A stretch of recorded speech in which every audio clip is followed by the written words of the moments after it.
Dilihat dari segi geografi, Indonesia merupakan negara yang beruntung.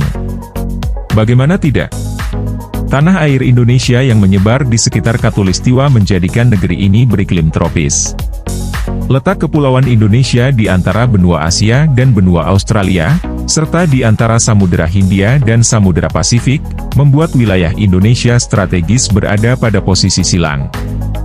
Hal ini mempunyai arti penting dalam kaitannya dengan iklim dan perekonomian. Total daratan Indonesia 1.922.570 km persegi dengan daratan non-air, 1.829.570 km persegi dan daratan berair, 93.000 km persegi. Dengan 5 pulau besarnya Jawa, Sumatera, Kalimantan, Sulawesi, dan Irian Jaya, Indonesia kaya akan potensi alam, laut, dan tanah yang subur. Sampai muncul lagu Kuspelas berjudul Kolam Susu yang terinspirasi dari kayanya Indonesia. Yap, melihat fakta-fakta di atas, sebagai orang Indonesia kita dapat berbangga hati.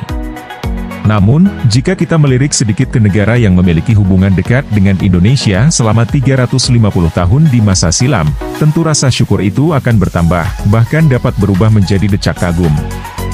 Mengapa?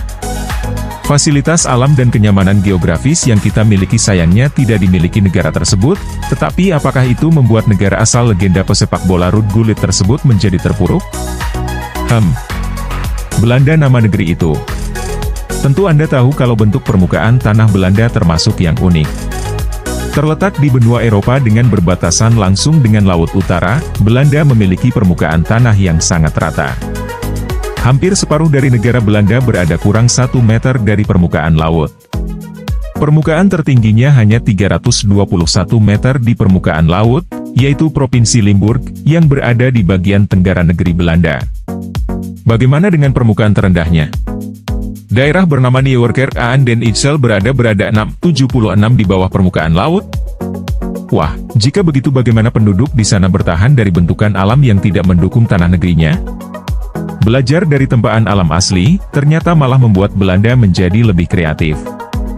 Banjir besar dan lautan badai yang berulang kali menerpa mendorong negara Oranye ini pantang menyerah pada keadaan, si Oranye ini tetap optimis membangun masa depannya. Sampai di sini, Anda pun tentu paham mengapa Belanda disebut negara bendungan? Betul, untuk bertahan dari terjangan air maka dibuatlah bendungan-bendungan untuk menahan air yang mengelilingi tanah Belanda. Bendungan pertama dibangun 1000 tahun lalu, bisa dibayangkan? Itu 1000 tahun yang lalu.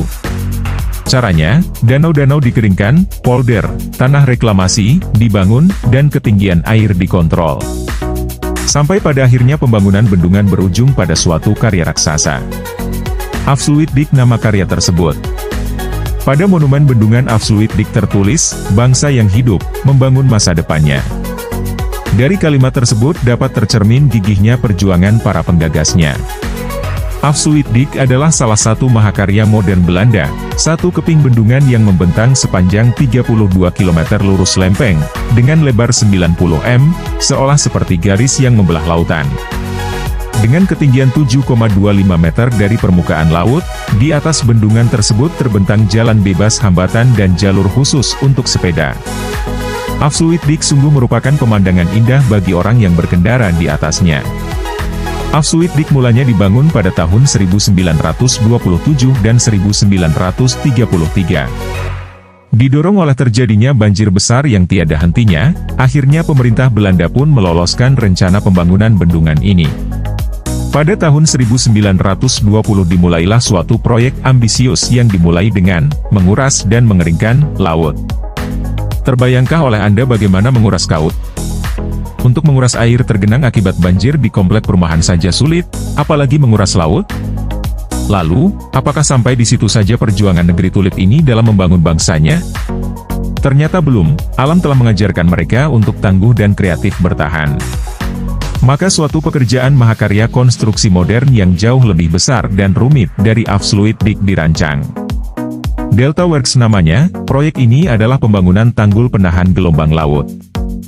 Perencanaan tata ruang dan konstruksi difokuskan pada pemisahan air dan dataran. Delta Works yang dibangun berkelanjutan dari tahun 1950-an, 1997 ini masih dilanjutkan lagi konstruksinya karena situasi terakhir pemanasan global dan naiknya permukaan air laut. Dengan tembok setinggi 13 meter dari permukaan laut, sistem ini diyakini mampu menahan badai besar yang terjadi di Belanda.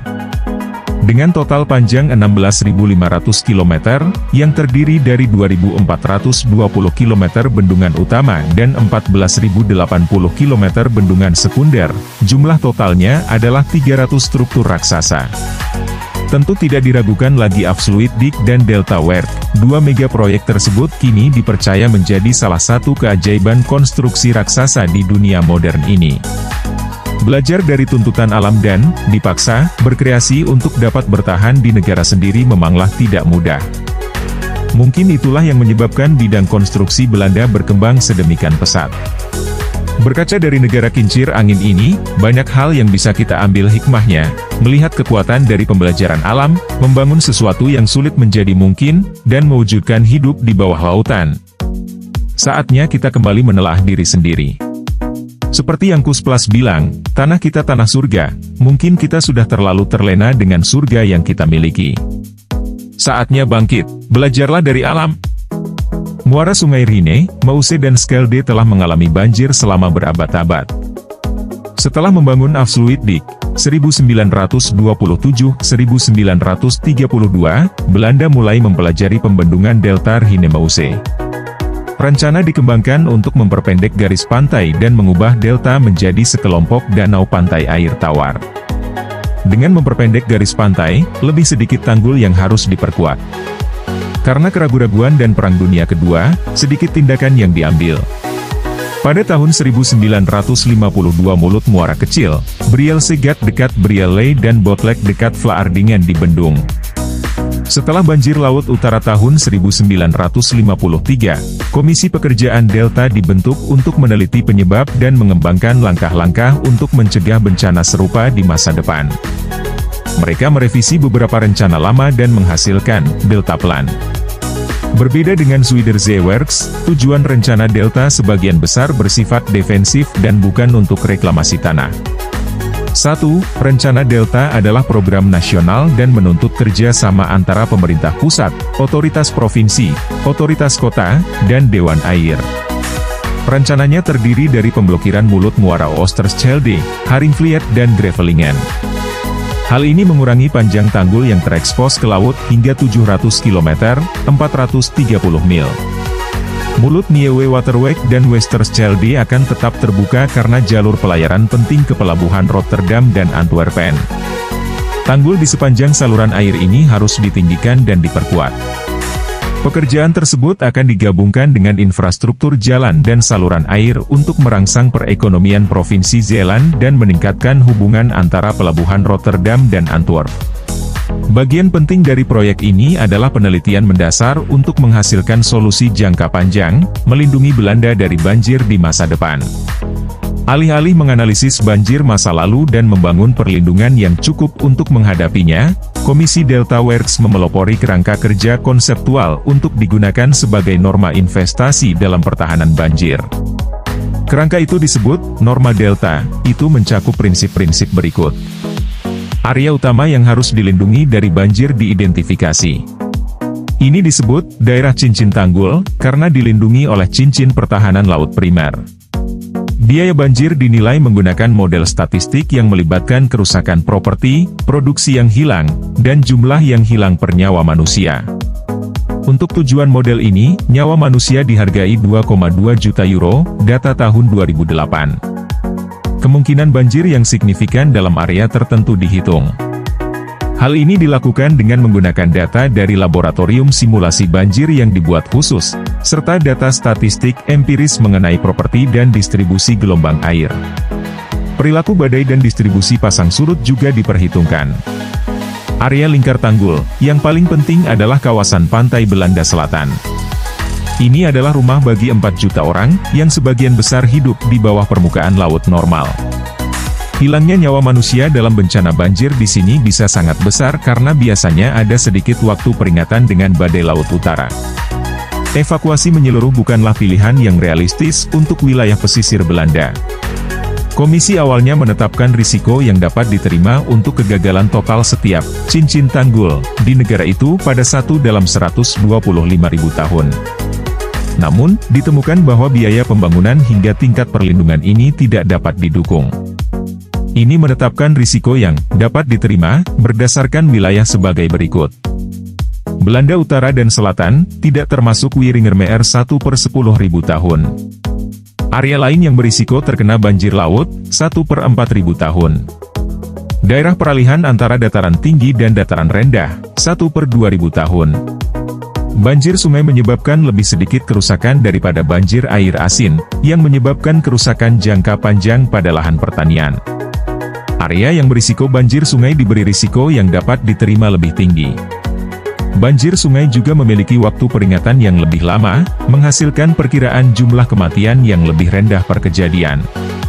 Holland Selatan berisiko terkena banjir sungai 1/1250 tahun. Area lain yang berisiko terkena banjir sungai 1/250 tahun. Risiko yang dapat diterima ini diabadikan dalam hukum Delta, Belanda, Deltawet. Ini mengharuskan pemerintah untuk menjaga risiko bencana banjir dalam batas-batas ini dan untuk meningkatkan pertahanan jika wawasan baru tentang risiko memerlukan hal ini.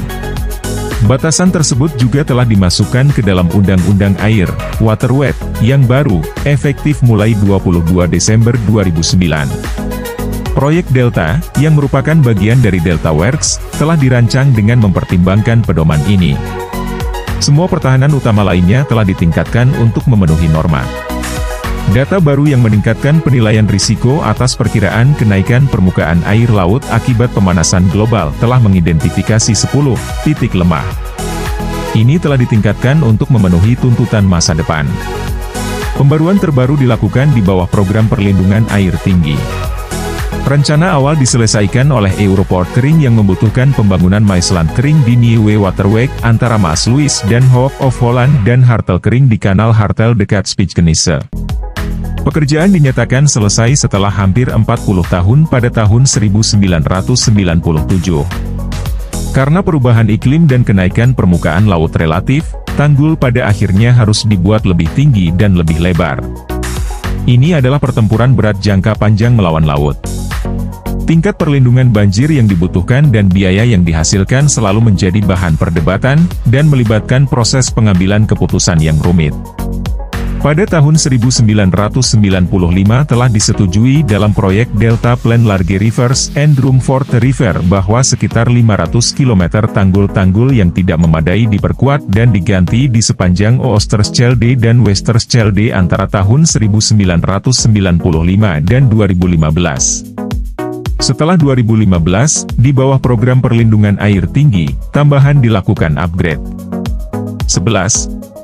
Pada bulan September 2008, Komisi Delta yang dipimpin oleh politisi C.S. Veerman menyarankan dalam sebuah laporan bahwa Belanda akan membutuhkan program pembangunan besar-besaran baru untuk memperkuat pertahanan air negara terhadap dampak pemanasan global yang diantisipasi selama 190 tahun ke depan. Rencana tersebut termasuk menyusun skenario terburuk untuk evakuasi dan memasukkan lebih dari 100 miliar euro, atau 144 miliar dolar, dalam pengeluaran baru sepanjang tahun 2100 untuk langkah-langkah, seperti memperluas bukit pasir pantai dan memperkuat tanggul laut dan sungai. Komisi mengatakan negara harus merencanakan kenaikan di Laut Utara sebesar 1,3 meter pada tahun 2100 dan 4 meter pada tahun 2200.